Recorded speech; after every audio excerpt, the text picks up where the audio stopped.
Alright, here we go, the Final Dreadnought, round 2.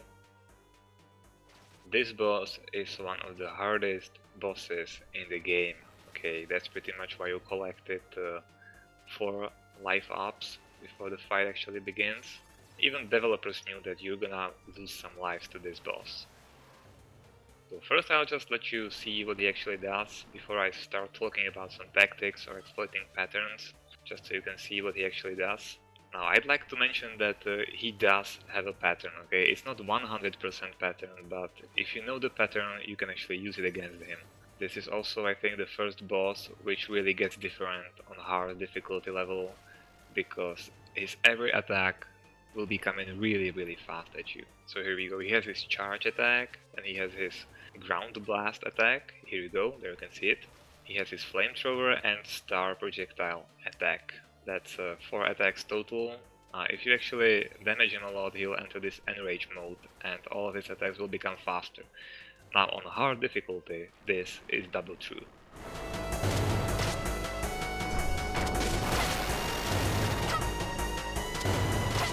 You barely have a chance to dodge his attacks, and you barely have a chance of actually hitting him. Now I'll show you what I'm talking about on a hard difficulty level.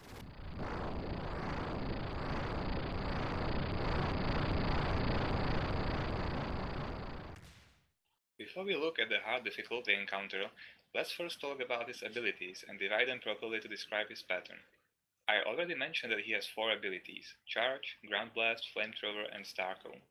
I'm gonna call Charge and Ground Blast his regular attacks and therefore put them in a group sharing the same title. Flamethrower and Star Cone attacks will go into a separate group.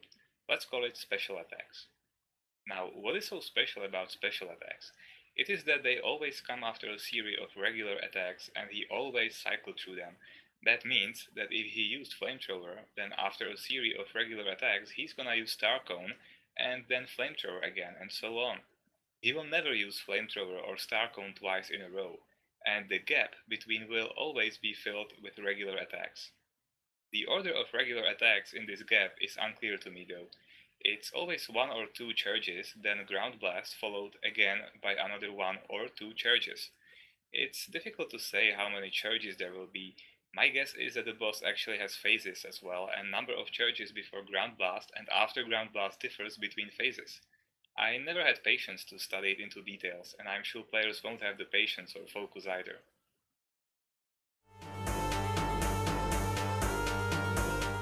His every attack remains the same, only he's doing them all faster.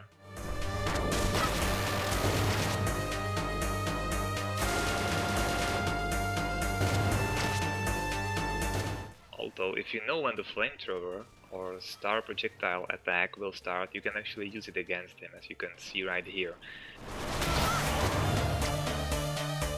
As you can see here, I knew that the star projectile will be coming and you have a little amount of time to actually position yourself behind him.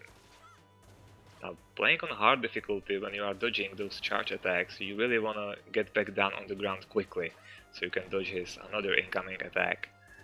And you do that by pressing down and attack at the same time. You really wanna be ready for his next attack.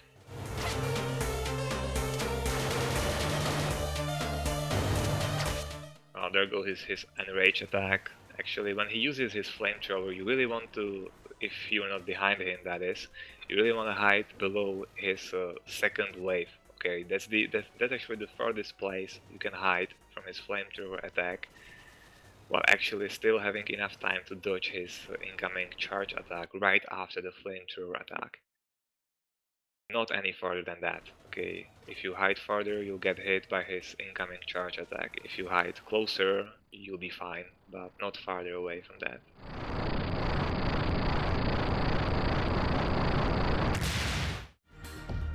So now that you know what the boss is actually doing, what kind of attacks he has, let's talk about pattern a little bit. What you can always rely on is that he's always switching between flamethrower and star projectile attack. Okay, so he will begin with star projectile attack, but the next time he uses his special attack it will be flamethrower, and after the flamethrower it will be the star projectile attack again. That's one thing you can rely on. Another thing you can rely on is that between his special attacks, he will always use his ground blast attack at some point. He may charge at you twice or only once, and then use his ground blast attack. And also it's not clear whether after this ground blast attack he will charge you once or twice. You really have to be ready for the second charge in case it comes. And in case it does come, you can rely on that after the second charge attack, there will never be a third charge attack. Oh, I forgot to mention a very important thing. How you can say the charge is coming? Do you see Serpent's hand that he has in front of him? Just try to keep it on the edge of the screen where you can see it all the time. It changes its animation each time before he charges, and that's your sign.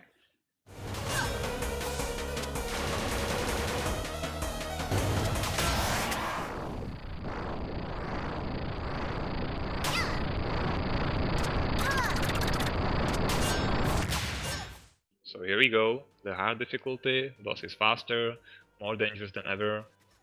Again, charge, maybe another charge, no, it's the ground blast, I will recharge, maybe another charge, yes, and there will be the special attack. Okay, now charge, maybe another charge, nope, charge, maybe another charge, yes, flamethrower.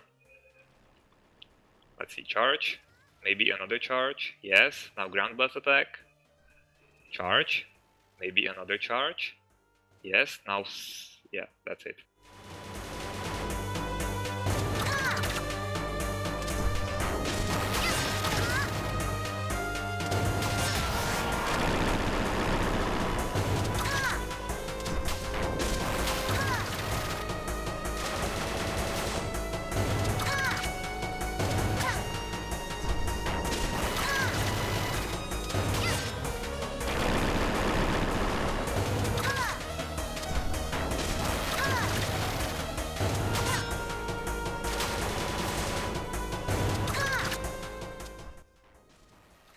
Alright, now let's see how you actually handle the boss as the most fragile character in the game, that is playing as Milla.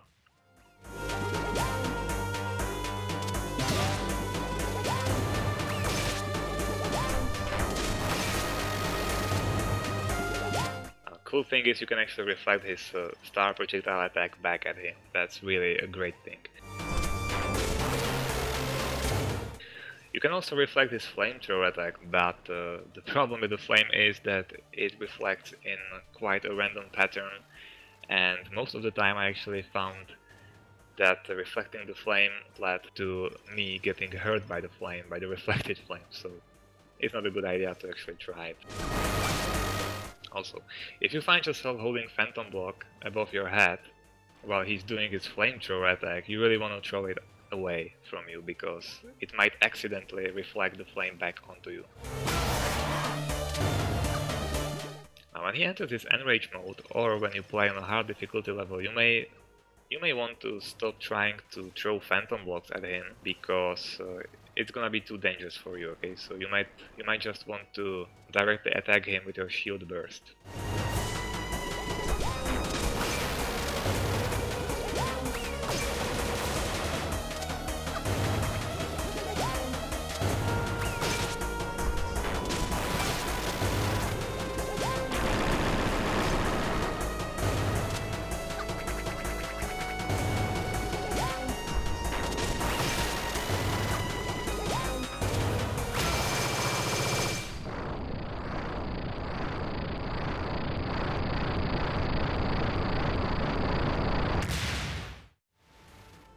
As I said, you don't want to use your phantom blocks at this boss encounter at all, playing as hard, that is. You just want to simply damage him with your shield burst attack, and when doing that, you want to do it in a diagonal way, that is, you want to aim your shield burst down at him, because for some reason I found it's hurting him twice instead of once.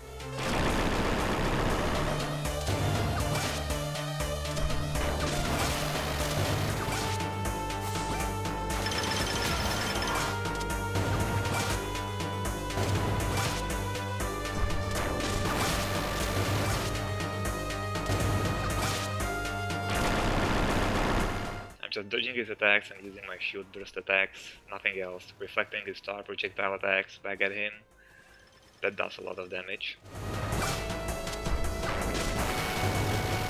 It's really hard boss, so just take your time to exploit the pattern. And actually, I think this is one of the very few bosses in the game in which it pays much more off to dodge rather than attack.